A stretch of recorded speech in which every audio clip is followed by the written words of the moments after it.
Oke, saya merasakan bahwa sebetulnya kita mau terus ya memuji Tuhan, memuliakan Tuhan, luar biasa hari ini ya. Sebetulnya saya berumah ini terus kita memuji, memuliakan, menyenangkan dan keras ada di hadirat Allah hari ini. Tapi ada sesuatu yang mungkin hari ini juga kita akan mau dengar ya. Apa kata firman Tuhan tentang kehidupan kita ya. Oke, kita baca di dalam 1 Samuel 7 ayat 12-13. Ya, bisa ditampilkan? Ya, siap ya?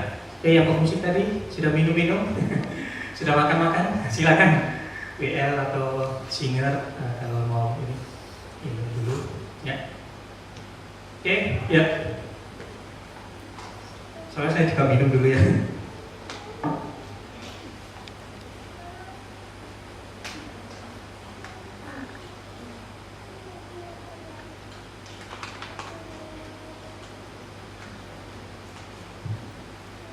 Oke ya, kita baca bersama-sama ya. 1 Samuel 7 ayat 12. 1, 2, 3. Apabila umurmu sudah genap dan engkau telah mendapat perhentian bersama-sama dengan nenek moyangmu, maka Allah sendiri, aku akan membangkitkan keturunanmu yang kemudian anak kandungmu, dan aku akan mengokohkan kerajaannya. Terus, sorry. Yang ini juga ini salah tampil. 2 Samuel 7 ayat 12-13. 2 Samuel 7 ayat 12-13.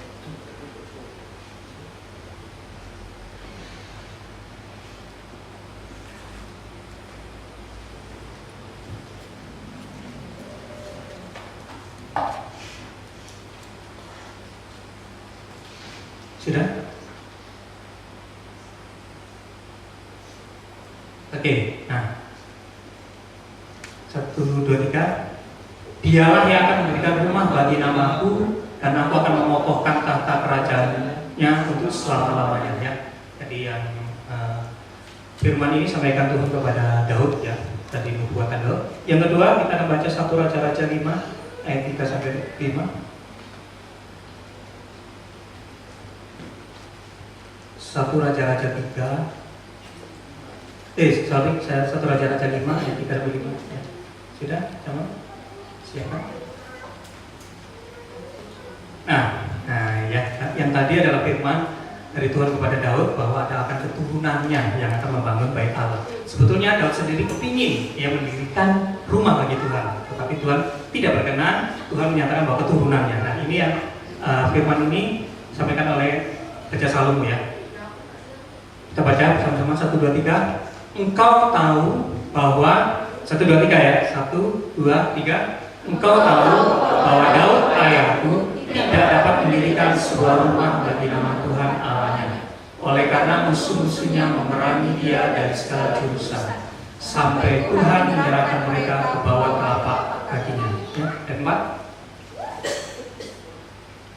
Tetapi sekarang Tuhan Allahku telah mengaruniakan keamanan kepadaku di mana-mana. Tidak ada lagi lawan dan tidak ada lagi malapetaka menimpa. Ayat 5.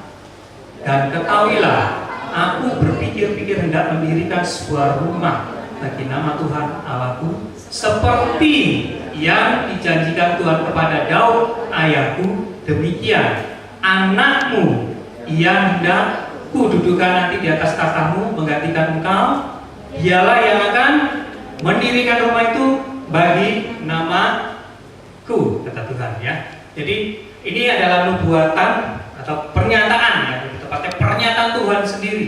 Yang pertama adalah kepada Daud, kemudian Salomo mengingat ini ya. Salomo mengatakan ya, ini nubuatan. Oke, berdiri tutup dulu. Nah,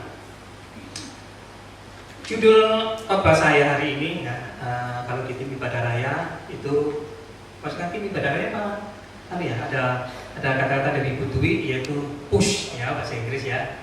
Mana Ibu Dwi ya? yang membuat push ya, yaitu apa? Pray until something happen. Until something happen. Pray until something happen ya. Jadi berdoa sampai sesuatu terjadi ya.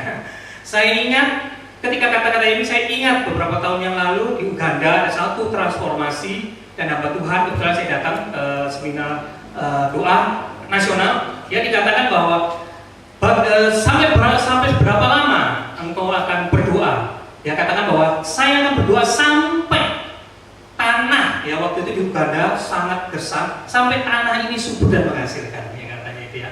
To pray until something happen. Nah, judul khotbah saya hari ini adalah make it happen. Ya, jadi buat segala sesuatu atau buat sesuatu terjadi.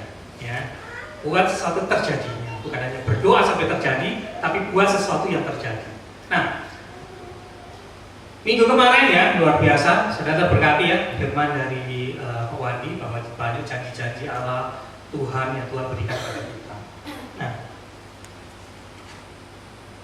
sama seperti kita juga diberikan Tuhan janji-janji. Ya, ada janji Tuhan atau nubuatan Tuhan yang mengatakan bahwa kita akan menjadi kepala, bukan ekor. Ya, yang kedua janji-janji berkat. Ya, di dalam Ulangan 28 ya saudara baca, janji-janji berkat itu berbicara tentang adonanmu, misalnya ya pekerjaanmu Tuhan berkati ya. Kemudian buah kandunganmu, anak-anakmu terberkati, engkau keluar masuk engkau diberkati ya, dari kota ke desa engkau akan diberkati ya. Kemarin saya sampaikan pada nggak datang ini ya si Tingkos bahwa bukan hanya yang Jakarta bisa memberkati engkau, tapi di Malang juga memberkati engkau. Ya, bukan di mana ladangnya, tetapi siapa petaninya. Ya, jadi ini berbicara seperti itu juga. Ya. Keluar masuk, ya, kamu kok aman diberikan keamanan dan sebagainya. Ya, apa yang kau kerjakan, engkau akan diberkati. Engkau akan diberkati di, nggak perlu ke Jakarta, di Malang pun tetap berkati, di kota kecil pun engkau akan terberkati. Ya, itu janji Tuhan di dalam Ulangan, ya, Ulangan 28. Terus kemudian janji Tuhan di dalam Yeremia 29 ayat 11 ya, ini seringkali kita dengarkan. Nah, ya. Sebab aku ini mengetahui rancangan-rancangan apa yang ada padaku mengenai kamu, demikianlah firman Tuhan, yaitu rancangan damai sejahtera dan bukan rancangan kecelakaan, untuk memberikan kepadamu hari depan yang penuh harapan. Nah, ini janji, ini buatan Tuhan ya, yang akan yang mestinya harusnya setiap kita dapatkan. Yang selanjutnya ada juga ya, dalam 3 Yohanes 1 ayat 2 ya. 3 Yohanes 1 ayat 2. Nah, saudaraku yang dikasihi, aku berdoa semoga engkau baik-baik dan sehat-sehat saja dalam segala sesuatu, sama seperti jiwamu baik-baik saja ya. Kata engkau baik-baik itu berbicara tentang kesuksesan, itu berbicara tentang kelimpahan dan sebagainya ya. Dia katakan bahwa janji Tuhan juga ada. Janji Tuhan pada kita adalah kita akan menjadi sukses, kita menjadi sehat, kita menjadi selamat. Artinya kita bukan hanya masuk surga, selamat, ya, tapi kita juga bukan hanya sukses materi, tapi kita juga memiliki jiwa yang sehat juga, tubuh sehat, jiwa yang sehat, juga pemikiran-pemikiran kita yang luar biasa. Itu janji Tuhan. Amin. Itu janji Tuhan, itu nubuatan Tuhan. Nah, tapi saya ingat ada satu hal yang hamba Tuhan yang menyampaikan tentang nubuatan. Hamba Tuhan ini nabi juga, jadi dia katakan bahwa seringkali orang datang kepada saya minta, tolong membuatkan saya, tolong membuatkan saya, tolong ini. Dia katakan, kamu mau tahu nubuatan Allah? Nih, baca firman Allah. Karena di dalam firman Allah ini nubuatan Allah terjadi. Jadi nggak perlu kita menunggu orang hamba Tuhan mau nubuatkan kita sebetulnya. Karena di dalam nubuatan itu ada dalam Alkitab. Itu yang saya pegang. Dan bertahun-tahun sebetulnya saya tidak pernah dinubuatkan. Sampai beberapa waktu lalu Pastor Quintin menubuatkan ya secara pribadi saya. Ya, tapi saya ingat bahwa nubuatan itu juga ada di dalam firman Tuhan. Nah, janji-janji, nubuatan-nubuatan itu sejak dulu di eklesia itu juga sudah diberikan. Jadi nubuatan-nubuatan bukan hanya baru-barusan ini. Pastor Quintin mungkin ya, atau dari City Harvest, atau dari Pak Ian. Mulai tahun-tahun, 10 tahun, 15 tahun yang lalu, ada Wandi, ada Bu Ana ya, yang lama-lama. Pasti Tuhan sudah ngasihkan kok. Ya. Saudara dari pertama saya Ratnam ya, sudah menyampaikan kan, itu 20 tahun yang lalu mungkin sudah menyampaikan bahwa ada nubuatan dalam gereja kita, ya, tentang sekolah dan sebagainya. Itu bukan buatan yang baru, bukan hari ini, tapi itu sebetulnya sudah lama. Dan saya ingat juga tahun-tahun yang lalu banyak saudara-saudara kita, rekan-rekan kita, rekan-rekan yang saya yang bagi saudara adalah senior saudara, orang yang dahulu ya, berapa tahun yang lalu, generasi yang terdahulu. Itu sama, mereka juga mendapatkan nubuatan-nubuatan, sama, mereka juga mendapatkan. Saya ingat persis sekali waktu, nggak tahu, kayaknya ini mungkin masih ada ya, Febri. Ketika kita gini, kita pegang tangan. Melalui tanganku siapa yang tangannya pada saat itu bergerak, itu berarti Tuhan akan memakai tanganmu untuk memberkati, menyembuhkan dan sebagainya. Dan itu terjadi ya, masih nggak ini? Ya, kaki dan sebagainya. Dan generasi saudara, generasi di atas saudara, rekan-rekan kita yang sekarang di mana-mana yang berada, itu juga sama. Mereka juga dinubuatkan. Mereka juga ada nubuatan kepada hamba Tuhan yang tentunya baik-baik saja. Tapi apa yang terjadi? Ternyata, ya saya dengar juga sebagian sudah mulai bertumbuh, sebagian ada yang mencapai dan sebagainya. Tapi sebagian besar, kebanyakan tidak menggenapi, belum menggenapi apa yang Tuhan janjikan. Padahal Tuhan sendiri yang menubuatkan melalui hamba Tuhan. Itulah sebabnya salah satu tujuan dari reuni Akbar Eklesia tanggal 1 dan 2 Oktober nanti adalah mengingatkan kembali rekan-rekan kita, saudara-saudara kita, bahwa Allah masih memiliki janji dan masih berbuat untuk kehidupan mereka. Amin. Itulah sebabnya hari ini saya mau sampaikan ya, bahwa ayo kita dukung reuni Akbar ini dengan keuangan, dengan tenaga, dengan semuanya. Yuk kita melakukan sekuat tenaga apa yang bisa kita lakukan. Salah satu tujuannya, ya ini ya, adalah mengingatkan mereka kembali akan nilai-nilai, akan visi, akan nubuatan Tuhan yang terjadi. Hal yang semacam ini juga terjadi di dalam hidup Salomo. Nah, oke, kita baca lagi dalam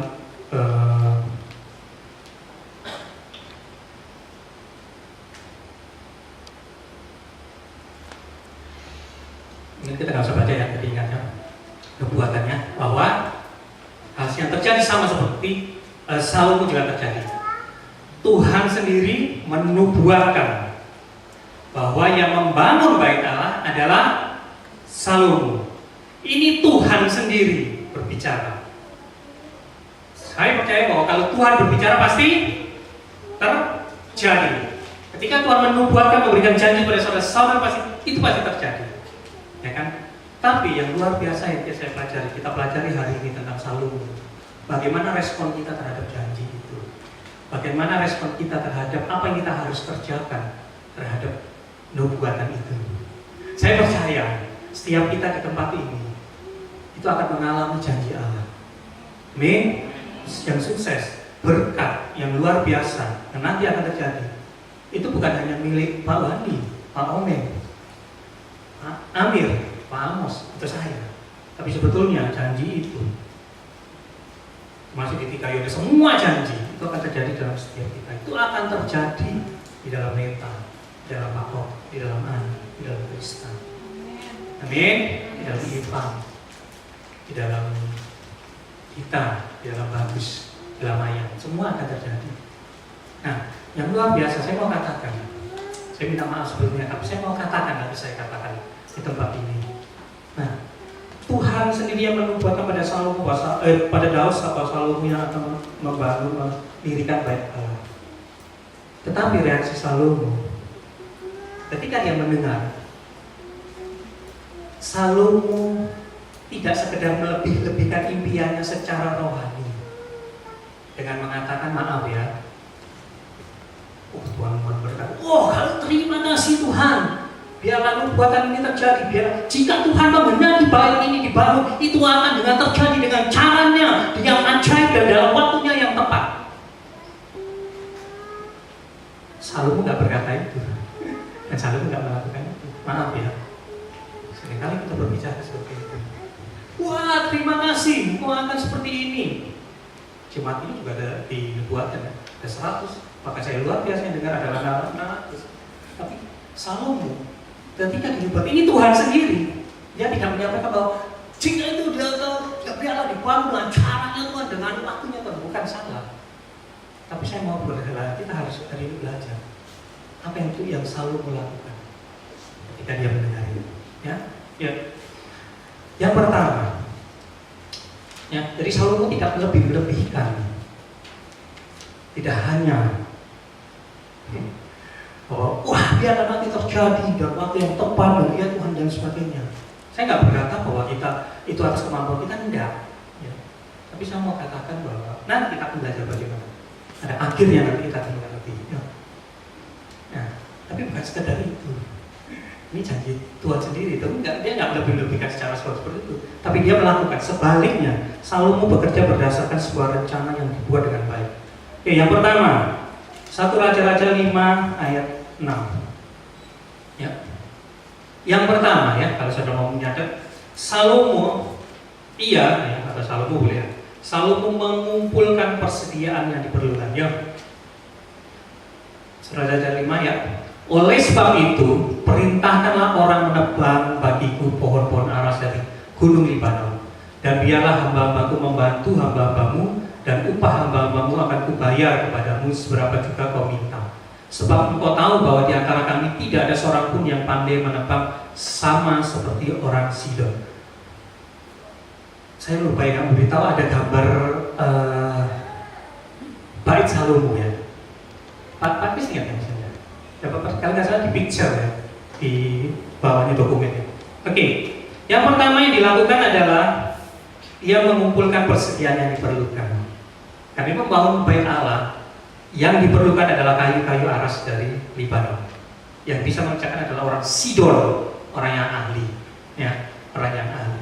Nah, ia mengumpulkan, ada ya, kalau kode saya ya, ia mengumpulkan persediaan yang diperlukan sebab itu mana perintahkan. Jadi, yang pertama adalah mengumpulkan persediaan. Nah, saya sangat terberkati dengan Amsal 6 ayat 1 ya, coba ya, tolong. Amsal 6 ayat 1.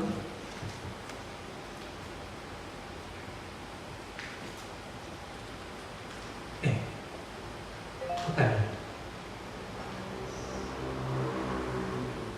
Apa ayat 16 ya? Coba Amsal 16 ya.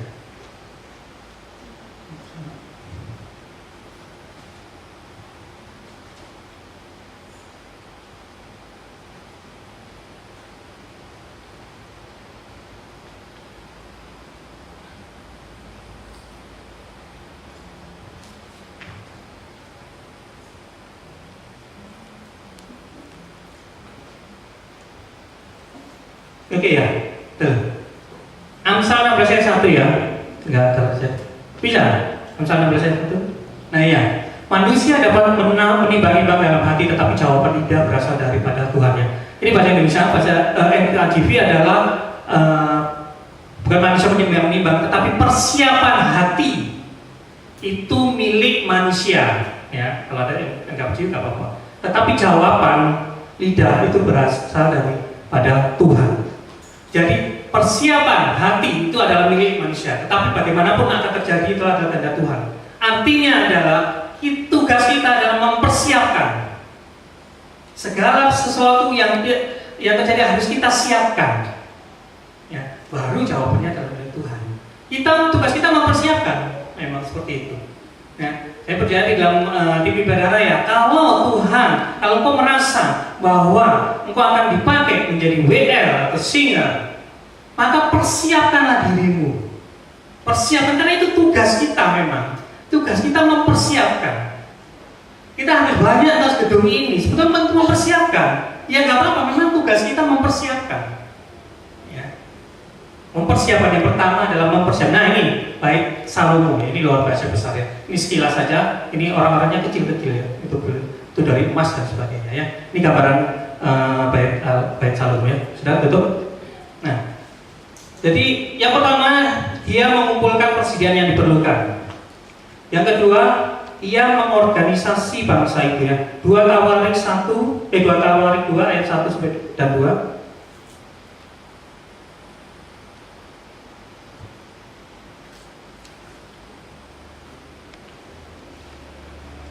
Ia mengorganisasi bangsa itu. Nah, sekarang persediaan. Kita dinubuatkan nih. Bahkan ada yang menubuatkan kita sampai 600 atau 100. Pertanyaan pertama, siap nggak kita? Bagaimana menampung mereka? Kalau ada datang di sini adalah 10 orang, 20 orang, siapa yang bisa menangani mereka? Sudah siapkah kita? Ya, seperti itu. Persiapan yang penting. Salah satu yang penting adalah persiapan. Nah, Salomo begitu juga mempersiapkan. Saya mau, nggak tahu, kita ada dinubuatkan apa? Kamu akan menjadi apalah ya, dimuatkan yang tak masuk inti apa? Kita sudah mempersiapkan enggak? Salomo nubuatannya justru dari Tuhan sendiri, tapi dia tetap melakukan bagiannya, mempersiapkan. Ya. Yang kedua, Salomo memerintahkan dengan suatu rumah bagi nama Tuhan dan suatu istana kerajaan bagi dirinya sendiri ya. Yang dibangun Salomo adalah rumah Allah dan istananya. Ya. Oke, yang kedua. Dan Salomo mengerahkan 70.000 kuli, 80.000 tukang pahat di pegunungan, dan 3.600 mandor untuk mengawasi mereka. Sekarang masih dipersiapkan. Yang kedua, dia mengorganisasi. Oh, kamu bagian ini, oh kamu bagian ini, oh kamu bagian ini, oh kamu bagian ini. Mengorganisasi, mengatur. Mulai ini sama. Nanti jemaat kita kalau 100 lebih mengorganisasi lagi, lebih rumit lagi, 600 lebih rumit lagi gitu. Seperti itu ya. Kita hanya berapa ini aja, kadang-kadang kita lupa. Tahu nggak ini kemana gitu. Kalau 100-200 juga lupa semua gitu kan. Teman kita yang nggak datang berapa dan sebagainya. Nah, kita mengorganisasi. Di gereja kita sudah disiapkan ya. Komsel siapkan, ini siapkan, ibadah disiapkan, siapkan dan mengorganisasi, menggerakkan. Ayo seperti ini ya. Dan selanjutnya yang ketiga, 2 Tawarik 3 ayat 3 ya. Ia merancang fasilitasnya atau menentukan ukuran-ukurannya dengan detil. Nah, ya ini yang sekali lagi nubuatan kita atau Tuhan, janji Tuhan dan sebagainya. Ya, ketika sudah kita mempersiapkan mengorganisasi artinya karena ini membangun ya, jadi memerlukan orang-orang. Tapi kalau kita berbicara pribadi, membangun diri pribadi kita sudah mengorganisasi enggak? Kita sudah mengatur kehidupan kita enggak? Ya, tadi malam ibadah di fellowship saya katakan bahwa ada 3, ya masih ingat ya, ada 3 prioritas kalau berbicara. Dan aku udah katakan, Kak, apa ya ajaran prioritas? Sederhana ya. Ishak membangun Mesbah. Yang kedua, kemah. Yang ketiga, sumur. Ya, itu berbicara tentang korban, terus rumah tangga dan pelayanan atau hal-hal ini. Nah, pengaturan. Jadi kalau seperti ini organisasi karena banyak yang membangun, dia pengaturan orang. Tapi kalau pribadi kita sudah mengatur nggak? Ini waktu untuk ini waktu ini, untuk waktu ini untuk menggenapi. Kalau saudara mau menjadi BR, ya menurut informasi, dulu saya ingat Pak Wandi menyampaikan paling tidak hafal 200 lagu dengan bermacam-macam genre atau bermacam-macam ini. Mau keroncong, oke, Jawa oke, oke dan sebagainya. Ya, itu yang kita lakukan mengorganisasi. Sudah nggak kita hari-hari kita cari lagu-lagu baru dan sebagainya. Kalau itu WL, apapun lah, kalau itu diakonia mungkin sudah mempersiapkan dan sebagainya. Yang ketiga, mana? Belum muncul. Nah, ini ukuran panjangnya 60 hasta menurut ukuran hasta yang lama dan lebarnya 20 hasta ya.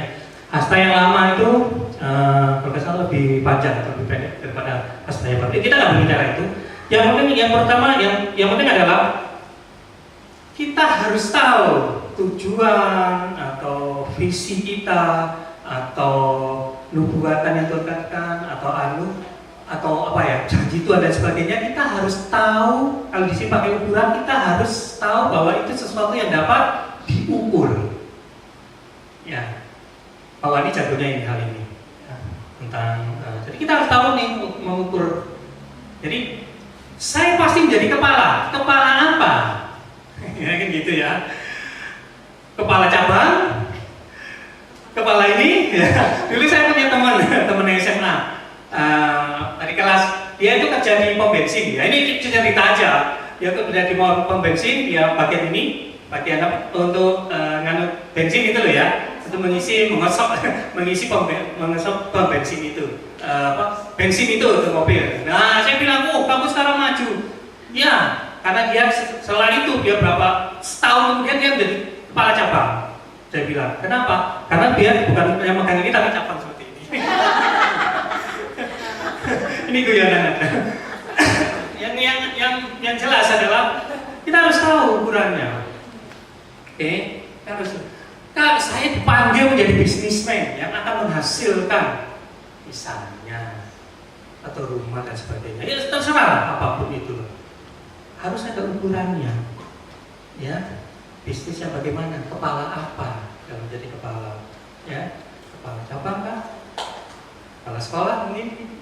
Nah, ya, jadi sudah kepala sekolah. Tapi mungkin nih Tuhan kasih lagi kepala sekolah yang bukan hanya kepala sekolah mungkin, kepala dinas pendidikan.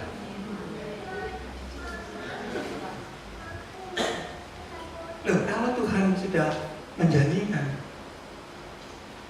apa enggak? Bikin ukuran itu, ya kan? Itu sebetulnya gambar ukuran kita mengukurkan lama seperti itu. Sama, kita di bisnis apapun itu harus ada ukurannya. Harus ada batasannya. Karena kalau kita saya tidak percaya itu jadi kepala sampai kita umur 60, ya jadi kepala keluarga. Betul ini. Ya kepala keluarga nggak usah saudara mempersiap artinya nggak perlu diukur. Saudara nikah sudah jadi kepala keluarga kan itu istilahnya. Paham dari ini ya, saya rasa paham ya. Coba tadi kurang. WL mau jadi ya bagaimana? Ya karena saya banyak di Badan Raya ya. Kemudian mau seperti apa? Ada ukurannya. Untuk tamborin seperti apa? Kan itu. Ada ukurannya. Saya sampai ahli pada flag. Jadi bukan hanya saya melempar nangkap, tapi saya lempar nggak turun-turun. Seperti itu ya. Oke.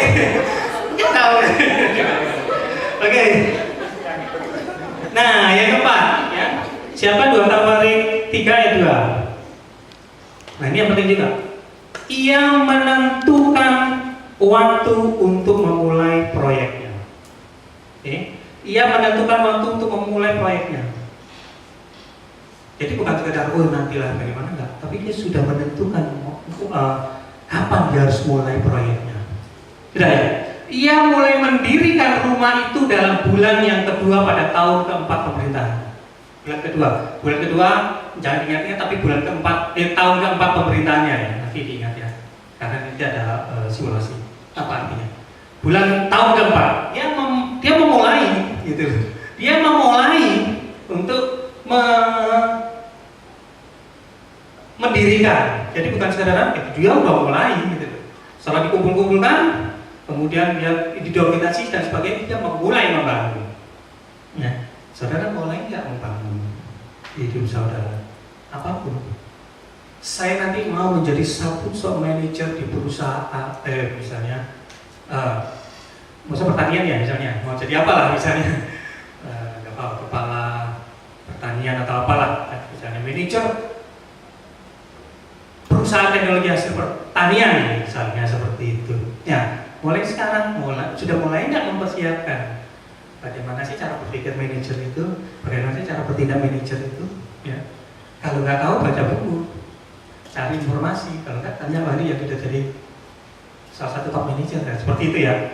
Nah, jadi yang menentukan mulai waktu proyeknya karena ini penting. Nah, nanti disinilah kabarnya. Ingat-ingat ya, tahun ke-4 pemerintahnya. Yang selanjutnya 2 Tawarik 5 ayat 1 yang akan dilanjutkan 1 Raja-Raja 6 ayat 38-nya. 2 Tawarik 5 ayat 1. Oke. Maka selesailah segala pekerjaan yang dilakukan Salomo untuk rumah Tuhan itu. Kemudian Salomo memasukkan barang-barang kudus Daud ayahnya dan menaruh perak, emas dan barang-barang itu dalam perbendaharaan rumah Allah. Ya, pekerjaan itu sudah selesaikan ya. Kemudian Kapan itu? 1 Raja-Raja 6 ayat 38. Nah, ini yang menyelesaikan. Dan dalam tahun yang ke-11 dalam bulan Bul, ya, bukan Bulbul ya. Bul yaitu bulan ke-8 selesai rumah itu dengan segala bagian-bagiannya dan sesuai dengan segala rancangannya. Jadi 7 tahun lamanya ia mendirikan rumah itu, ya. Nah, jadi dia menyelesaikan rumah itu. Dia memulai selesaikan, ya. Mungkin ya dia memulai menyelesaikan. Mungkin kata-kata ini yang diambil oleh salah satu penyanyi dangdut, ya. Kau yang mulai, kau yang mengakhiri. Oke, nah selanjutnya saya ngambil 5 hal ya. Jadi dia persediaan, organisasi, persediaan, mengorganisasi, merancang, menentukan waktu, menyelesaikan, ya. Saya nggak banyak bicara tentang ini. Ini hanya sekedar saudara terima hari ini, ya. Mungkin yang lain kali Pak Omen, Bapak Wadi yang ahli untuk apa satu-satu tentang hal seperti ini, ya. Waktu kalau Tuhan izinkan akan sampaikan, ya, ke 5 hal ini. Nah, jadi saya katakan bahwa Salomo memulai bulan kedua, tahun keempat pemerintahan dan selesai pada 7 tahun setelah itu. Jadi selesai pada tahun ke-11 pemerintahannya. Nah, kemudian 1 Raja-Raja 9 ayat 10 sampai 15. Salomo bukan hanya setelah dia menyelesaikan bait Allah, dia membangun istananya. Istana Salomo dibangun 13 tahun. Nah, setelah lewat 20 tahun selesailah Salomo mendirikan kedua rumah itu, yakni rumah Tuhan dan istana raja. Yang pertama dia menyelesaikan rumah Tuhan atau bait suci itu selama 7 tahun. Yang kedua dia menyelesaikan istananya selama 13 tahun. Nah, itu belum seberapa. Dia melakukan hal yang lainnya, ya. Di 1 Raja-Raja 9, 10 dan 15 tahun 15. Nah, beginilah hal-hal rohani yang telah dikerahkan oleh Raja Salomo. Mereka dikerahkan untuk mendirikan rumah Tuhan dan istana raja dan Milo dan tembok Yerusalem, ya. Itu mungkin Milo itu pabrik susu, ya. Nah, ya pabrik coklat bukan, ya. Itu benar benteng dan sebagainya. Terus kemudian tembok Yerusalem memperkuat Hasor, Megiddo dan Geser itu memperkuat apa namanya, ya, pertahanan lah, ya, kota bentengnya. Jadi bukan hanya mendirikan ini nih. Setelah dia selesai mendirikan ini bait Allah, dia mendirikan istananya. Kemudian dia mendirikan, memperpanjang, memperluas daerahnya dengan penambah tembok Yerusalem, memperkuat daerah. Jadi dia memenangkan Hasor, Megiddo. Setelah dimenangkan, menang, dia didirikan di sana, memperluas. Saya mau katakan bahwa kenapa Salomo bisa itu? Karena Salomo pertama kali dia bisa menyelesaikan yang namanya bait Allah di tempat ini. Ketika saudara bisa memenuhi janji Allah, saudara bukan hanya bersyukur karena janji Allah terjadi, tapi saudara punya hikmat untuk saudara melangkah lebih lagi. Amin. Kalau dia tidak selesai di sini, dia tidak akan ke sini. Dia tidak akan ke sini dan dia tidak akan ke sini. Jemaat, saya percaya jemaat Tuhan akan ada hal yang mendapatkan jemaat kita kalau kita sepakat 600. Tapi pertanyaannya, 100 dulu bagaimana? Ketika kita bisa 100, kita bukan hanya bersyukur karena tercapai, tapi kita punya hikmat untuk yang ke 200. Sebelum kita ke sini, kita tidak akan pernah bisa. Amin. Sama seperti di dalam pekerjaan, di dalam apapun. Misalnya dalam pekerjaan, saya mau berkata, saya mau 1 bulan dapat 1 juta. Sebelum saudara 10 juta, saudara nggak akan bisa ke sana. Betapapun saudara berdoa dengan luar biasa. Karena saudara tidak bukan hanya memiliki, saudara bisa membangun, tapi saudara memiliki hikmat untuk bisa membangun sebelumnya.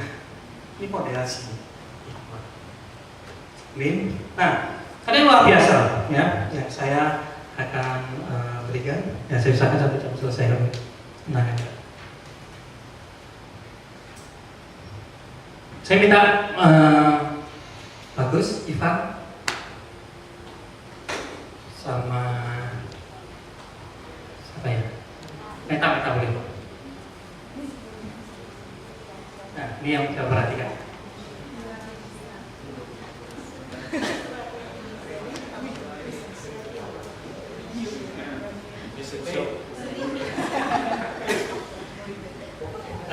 Tolong padakan baju tidur. Pakai sarung aja. Nggak ya. Nah, sebelumnya kita baca dulu 1 Raja-Raja 11 ayat 41-42. Jadi ingat ya, Salomo mulai membangun pada tahun, sini satu aja. Langsung sini Ivan. Ini bangun tahun keempat, ya, membangun tahun keempat. Kemudian dia selesai bangun, bagus ya. Nah, di sini, sudah sini aja. Ya di situ, sana apa? Oke. Silakan peragakan bagaimana saudara mendayung.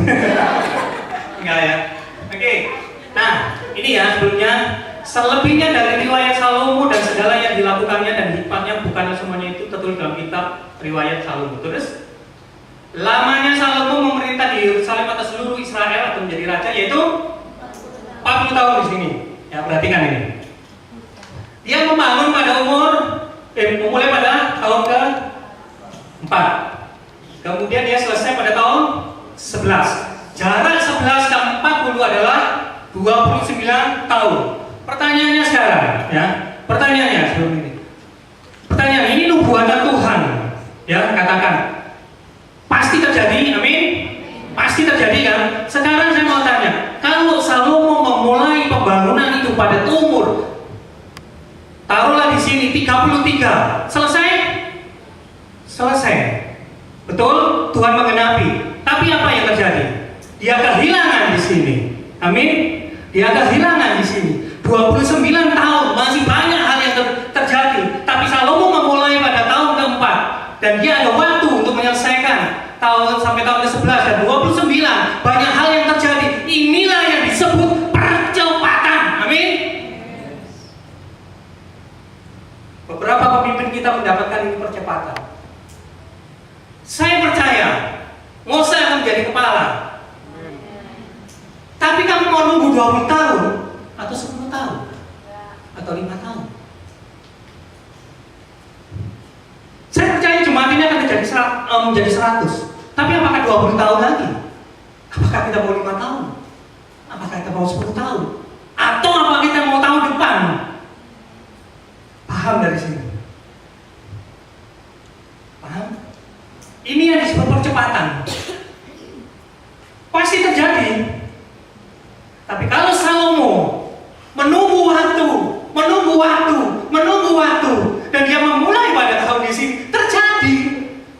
Tapi dia tidak bisa membangun istananya, Mediku dan sebagainya. Amin. Terima kasih. Ini yang disebut percepatan. Ini yang disebut percepatan. Hari-hari ini tim doa pemimpin kita sudah mendapatkan sesuatu. Kita belajar renungkan. Ya. Saya akan mengakhiri satu hal yang luar biasa yang saya akan terima, yang tadinya akan saya sampaikan pada akhirnya. Ya. Tapi yang intinya adalah kita mau percepatan. Amin. Oleh sebab itu dibutuhkan sesuatu.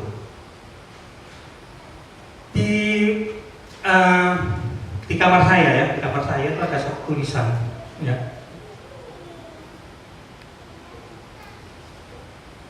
Sama sekali saya nggak meremehkan tentang doa.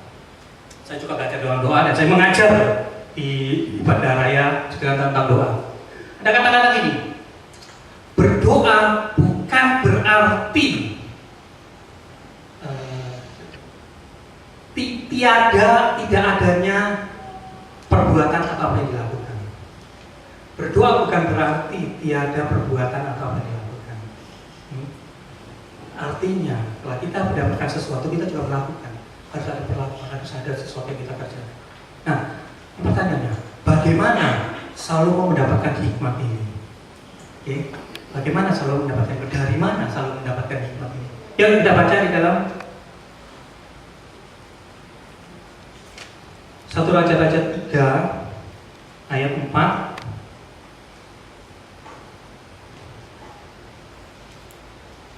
Nah, pada suatu hari Raja pergi, Raja Salomo ya, pergi ke Gibeon untuk mempersembahkan korban, sebab disitulah bukit pengorbanan yang paling besar. 1000 korban korban bakaran dipersembahkan Salomo di atas mezbah itu. 1000 korban bakaran ya. Ada berapa korbannya? Korban penebus dosa, korban ini, korban bakaran. Itu mungkin di kita sekarang ini adalah korban ucapan syukur ya, yaitu 1000 korban ya. Jadi Salomo ini rindu, dia mempersembahkan, bersyukur atas apa yang Tuhan lakukan. Dia bersyukur, untuk menyatakan syukurnya dia mempersembahkan 1000 korban.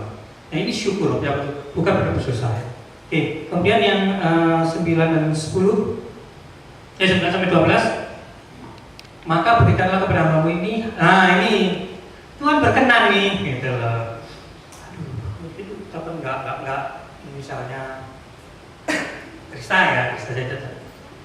Kemudian dia mempersembahkan, terima kasih Tuhan, Engkau beri ini dan sebagainya, dan luar biasa. Tidak ada keluhan ketika dia berdoa. Dia menyenangkan hati Tuhan. Senang aku orang ini bersyukur dan sebagainya ya. Sama seperti yang dilakukan kepada Salomo tersebut. Kemudian dia mendatangi Salomo ya, atau mendatangi Krista ya. Nah, dan Salomo tanyakan, aduh, aku senang sama kamu Salomo. Apa sih yang kamu minta? Pasti aku akan penuhi. Kira-kira kayak Krista tidak apa ya? Seperti itu. Nah, atau Santi minta apa kira-kira Santi? Didekatkan itu sudah? Enggak ya? Dijawab. Oke. Maka ini yang diminta ya, tapi bukan minta ini ya. Kemudian ya. Oke. Sama ketawa aja. Iya, apa yang diminta? Dekatkan dia Tuhan. Kalau dia tetap jauh dan dekat pada orang lain, maka jauhkan.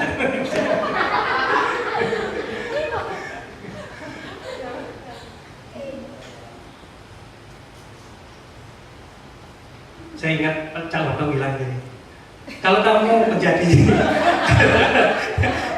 kalau kamu seorang ini, maaf ya, seorang jelek, jangan khawatir untuk mencintai, jangan takut untuk mencintai, atau khawatir untuk mencintai orang. Yang mestinya takut atau khawatir adalah orang yang mencintai kamu.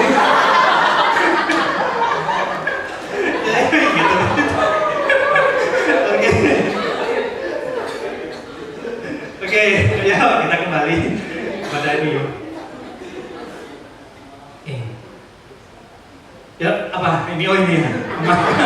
Maka berikanlah kepada hamba-Mu ini hati yang paham menimbang perkara untuk menghakimi umatmu dengan dapat membedakan antara yang baik dan yang jahat, sebab siapakah yang bisa menghakimi umat yang sangat besar ini. Nah ini yang diminta Salomo. Kemudian tadi 10, lalu adalah baik di mata Tuhan bahwa Salomo minta hal yang demikian. 11, jadi berfirmanlah Allah kepadanya, oleh karena engkau telah meminta hal yang demikian dan tidak meminta umur panjang atau kekayaan atau jauh nyawa musuhmu, melainkan pengertian untuk memutuskan hukum. Nah, yang ke-12 ya, jadi Salomo tidak minta macam-macam ya. Mungkin kalau kita nggak tahu ya, saya minta villa di atas bukit atau dari bagaimana ya. Tapi Salomo minta ini. Maka sesungguhnya aku melakukan sesuai dengan permintaanmu itu. Sesungguhnya aku memberikan kepadamu hati yang penuh dan terus kemudian sehingga sebelum engkau tidak ada seorang pun seperti engkau, dan sesudah engkau tak akan bangkit seorang pun seperti engkau. Jadi maka sesungguhnya aku melakukan sesuai dengan permintaan, sesungguhnya aku memberikan kepadamu. Berarti siapa yang memberikan? Allah sendiri memberikan kepada Salomo hati yang penuh hikmat dan pengertian. Kenapa Salomo bisa melakukan sebenarnya ini? Karena Tuhan sendiri memberi hikmat dan pengertian. Ya. Ini mesti boleh siap-siap ya. Ini yang terakhir. Boleh siap-siap teman-teman. Atau kalau mau menyatat ya, setelah ini Efesus 1 ayat 7 dan 8 ya. Oke. Jadi ayat 12 tadi Tuhan sendiri memberikan hikmat dan pengertian kepada Saul. Sekarang kita akan baca Efesus 1 ayat 7 dan 8 ya. Mungkin di musik kalau sudah nyatat boleh siap-siap ya.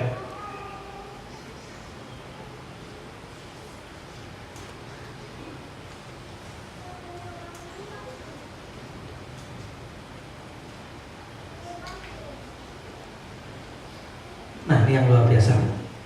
Hari ini saya tutup dengan seperti ini. Sebab di dalam Kristus, di dalam Dia dan oleh darahnya kita beroleh penebusan. Yang pertama dilakukan adalah penebusan. Ini yang paling utama dari segala hal, penebusan, yaitu pengampunan dosa menurut kekayaan kasih karunia-Nya. Yang paling utama, ya kita sering tadi kan penebusan, Tuhan berikan penebusan. Ini yang paling utama sudah. Itu tidak ada hal yang lain. Tapi perhatikan, Tuhan bukan hanya memberikan yang namanya penebusan. Yang dilimpahkannya kepada kita dalam segala hikmat dan pengertian. Yang bahasa Injil bukan hanya memberikan pengampunan, tetapi Tuhan memberikan kepada Yewi adalah hikmat dan pengertian. Kepada Musa hikmat dan pengertian, kepada Maya hikmat dan pengertian, kepada Yati hikmat dan pengertian, kepada Patoto hikmat dan pengertian, kepada Erlin hikmat dan pengertian.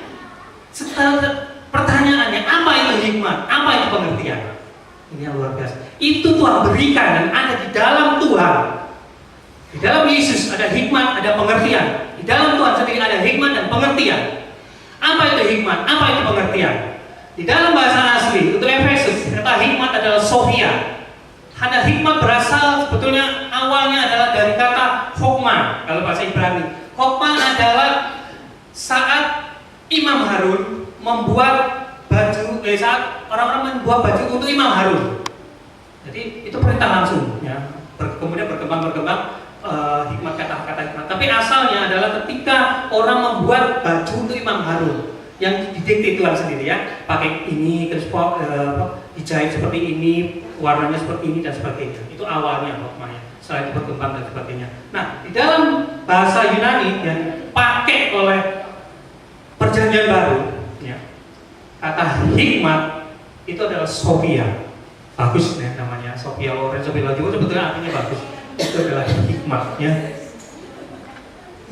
Hikmat. Nah, pengertian adalah pronesis. Apa kata itu? Kenapa? Jadi Rasul Paulus mendapatkan hikmat, mendapatkan bimbingan Roh Kudus. Dia memakai kata ini. Sebetulnya kata hikmat, pengertian itu banyak. Ada sunesis juga pakai itu. Tapi dia memilih kata yang luar biasa adalah Sophia dan pronesis yang diberikan kepada kita. Apa Sophia itu? Artinya ya, menurut Aristoteles, tapi ada nanti pokoknya intinya ada. Menurut Aristoteles mendeskripsikan bahwa Sophia pengetahuan mengenai perkara-perkara yang mulia dan berharga. Ini berbicara tentang hikmat, rema, sesuatu yang kita sudah sesuatu yang Tuhan perlihatkan dan sebagainya. Tuhan luar, seperti itu, hal-hal seperti itu ya. Kemudian Cicero mendefinisikan sebagai pengetahuan mengenai soal-soal kemanusiaan dan keilahian.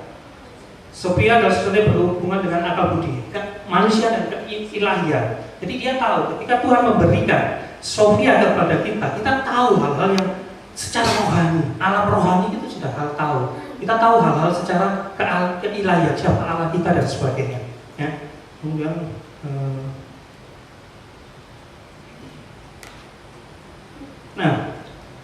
Sophia adalah jawaban atas masalah-masalah abadi yang menyangkut kehidupan dan kematian Allah dan manusia yang fana dan yang baka. Jadi Tuhan mengasihkan, termasuk Tuhan mengasihkan yang namanya nubuatan dan sebagainya itu di sini. Hal-hal yang seringkali mungkin Pak Wandi atau beberapa kita rohani ditangkap lah, Pak Amos yang nangkap rohani, hal yang rohani. Ya sebelum terjadi jasmani rohani yang ini Sophia. Ya, ini adalah Sophia Tuhan berikan kepada kita. Nah, yang luar biasa adalah setelah itu dia bukan hanya memberikan Sophia, tapi dia memberikan juga yang disebut pronesis. Aristoteles mendefinisikan prognosis sebagai pengetahuan mengenai kemanusiaan dan hal-hal yang menuntut adanya perencanaan. Plutarch, pengetahuan praktis tentang perkara-perkara yang berkaitan dengan seluruh keberadaan kita. Cicero mendefinisikan sebagai pengetahuan tentang perkara yang harus dicari, harus dihindari. Plato yang luar biasa mendefinisikan sebagai pengaturan akal budi memungkinkan kita untuk menentukan apa yang boleh dan yang tidak boleh. Dengan kata lain, pronesis adalah pengertian memungkinkan manusia untuk menghadapi sekaligus menyelesaikan masalah-masalah praktis dalam hidup dan kehidupannya sehari-hari. Jadi secara sederhana, Sophia adalah pengetahuan intelektual yang memuaskan akal budi kita.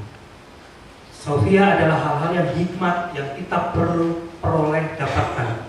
Ya seringkali di doa dan sebagainya mendapatkan seperti ini. Salah satu hal yang juga didapatkan adalah ya kita perlu memuji, tapi kalau itu memang dari Tuhan dan kita termasuk memberikan angka 600 kepada jemaat kita, termasuk hal-hal yang kita dapatkan ya.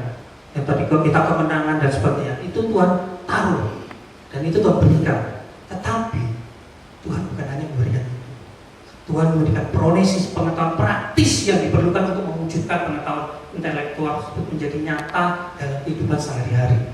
Sederhananya, pronesis itu adalah kalau melakukan satu, lakukanlah, jangan dipikir. Paham dari sini? Pronesis. Jadi Tuhan nggak hanya memberikan kamu akan menjadi kemenangan, tapi bagaimana cara menang, langkah-langkah itu diberikan. Itu yang memungkinkan kita membangun, yang memungkinkan selalu membangun. Itu yang memungkinkan kita, menjadikan kita bisa menggenapi. Amin.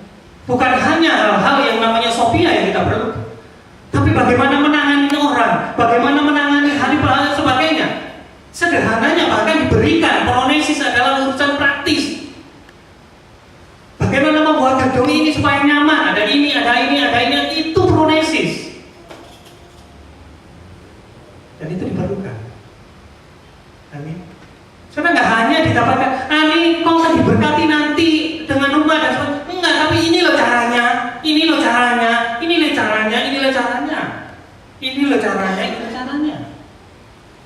Amin. Luar biasa Tuhan. Ya, ini musik. Nyanyi lagi ya. Inilah yang membuat saya bangga kepada Yesus. Inilah yang membuat saya tidak akan melepaskan Yesus. Ini yang membuat saya tidak akan mengkhianati Dia. Dia bukan hanya memberikan sesuatu yang membuat akal budi saya, membuat saya maaf, bukan hanya sekedar orang sebutannya utopia ya, orang yang hanya berangan-angan. Tuhan bukan hanya memberikan kepada kita kemenangan-kemenangan yang sudah kita klaim, tapi Tuhan juga memberikan caranya. Masih ingat minggu kemarin bapaknya Bandi yang saya sangat ingat, tiang api itu sudah jelas, tapi kadang-kadang kita sudah mau mencari yang lainnya. Sudah jelas sebetulnya.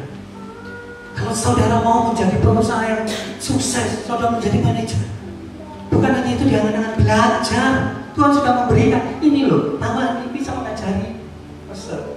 Ini loh Pak Omen bisa mengajari Pak Kotor. Amin. Bukan hanya saya terlepas dari masalah keuangan, saya akan terlepas, saya nggak bisa produktif dan sebagainya, saya tidak bisa ini. Oh, ada orang-orang di sini. Dan Tuhan akan mengajarkan itu.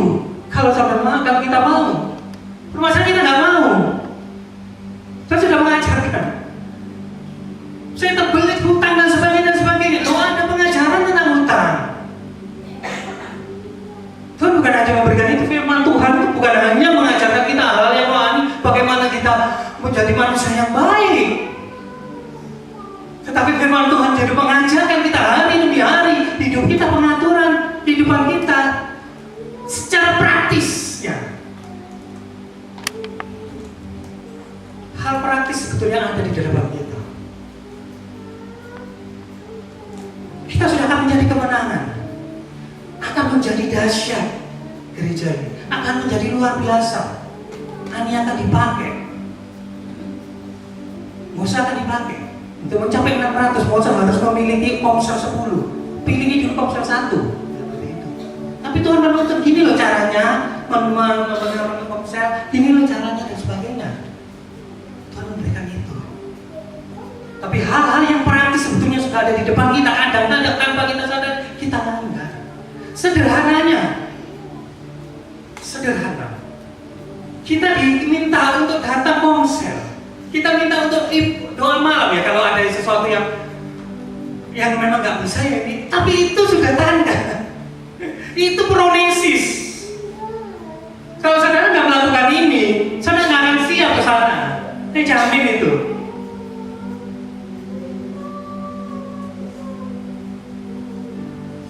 Kita suruh datang jam 7:30, nggak datang jam 7:30, kita mulai kita akan dipakai seperti itu. Bagaimana kalau 100 orang ada di tempat ini dan melihat seperti itu, maka 100-nya sama melakukan yang sama. Satu perbuatan yang baik itu akan dicontoh cuma setengah, tapi satu perbuatan jelek itu akan dicontoh 2 kali lipatnya. Di Amsal pun ada. Untuk menjadi bijak, kau akan bergaul dengan bijak, kau akan menjadi bijak. Tapi kau bergaul dengan orang yang bodoh, bukan hanya bodoh yang kamu dapatkan, tapi kemalangan jauh lebih dari bodoh. Nah, kebiasaan baik hanya ditiru setengah, tapi kebiasaan buruk akan ditiru 2 kali lipatnya. Amin. Itu pronesis, itu jelas.